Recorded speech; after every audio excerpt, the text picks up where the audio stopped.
July 10ರಂದು ಕೋರ್ಟ್ನಲ್ಲಿ ವಿಚಾರಣೆ ಇತ್ತು. ಆದರೆ ಈ ಸಲ ದರ್ಶನ್ ಹಾಜರಾಗಿದ್ದರೂ ಪವಿತ್ರ ಗೌಡ ಬಂದಿರಲಿಲ್ಲ. ನಟ ದರ್ಶನ್ ಅವರು ಕೋರ್ಟ್ ವಿಚಾರಣೆ ಮುಗಿಸಿಕೊಂಡು ವಿದೇಶಕ್ಕೆ ತೆರಳಿದ್ದಾರೆ. ಆದರೆ ಈಗ ಪವಿತ್ರ ಗೌಡ ಅವರು ಹಾಕಿರುವ ಸೋಷಿಯಲ್ ಮೀಡಿಯಾ ಪೋಸ್ಟ್ ಸಾಕಷ್ಟು ಗಮನ ಸೆಳೆಯುತ್ತಿದೆ.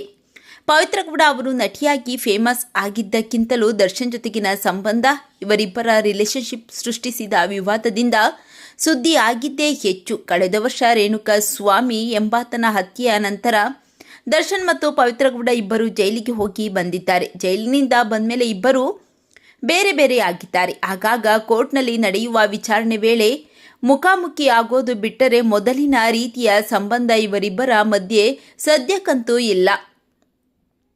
ಕೋರ್ಟ್ಗೆ ಈ ಸಲ ದರ್ಶನ್ ಹಾಜರಾಗಿದ್ದರು, ಪವಿತ್ರ ಗೌಡ ಬಂದಿರಲಿಲ್ಲ. ನಟ ದರ್ಶನ್ ಅವರು ಕೋರ್ಟ್ ವಿಚಾರಣೆ ಮುಗಿಸಿಕೊಂಡು ವಿದೇಶಕ್ಕೆ ತೆರಳಿದ್ದಾರೆ.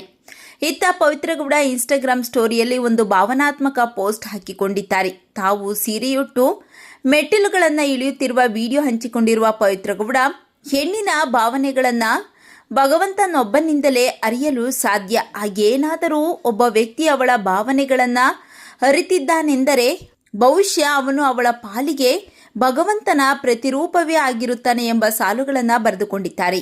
ಇದು ಪವಿತ್ರ ಗೌಡ ಅವರ ಮನಸ್ಸಿನ ನೋವಿನ ಪ್ರತಿಬಿಂಬದಂತೆ ತೋರುತ್ತಿದೆ. ಪವಿತ್ರ ಗೌಡ ಮತ್ತೆ 2 ಫೋಟೋಗಳನ್ನು ಹಂಚಿಕೊಂಡಿದ್ದು, ಮಸುಕಿನಲ್ಲಿ ನಾನು ಶಾಂತಿಯನ್ನ ಕಂಡುಕೊಂಡಿದ್ದೇನೆ ಎಂದು ಕ್ಯಾಪ್ಷನ್ ಬರೆದುಕೊಂಡಿದ್ದಾರೆ. ಇದರಿಂದ ಪವಿತ್ರ ಗೌಡ ಸಂಪೂರ್ಣವಾಗಿ ದರ್ಶನ್ ಅವರಿಂದ ದೂರ ಆಗಲು ಮನಸ್ಸು ಮಾಡಿದ್ದಾರೆ ಅಂತ ನೆಟ್ಟಿಗರು ಮಾತನಾಡಿಕೊಳ್ಳುತ್ತಿದ್ದಾರೆ. ಪವಿತ್ರ ಗೌಡ ಅವರ ಬಗ್ಗೆ ನಿಮ್ಮ ಅನಿಸಿಕೆಗಳನ್ನು ಕಾಮೆಂಟ್ ಮಾಡಿ ತಿಳಿಸಿ.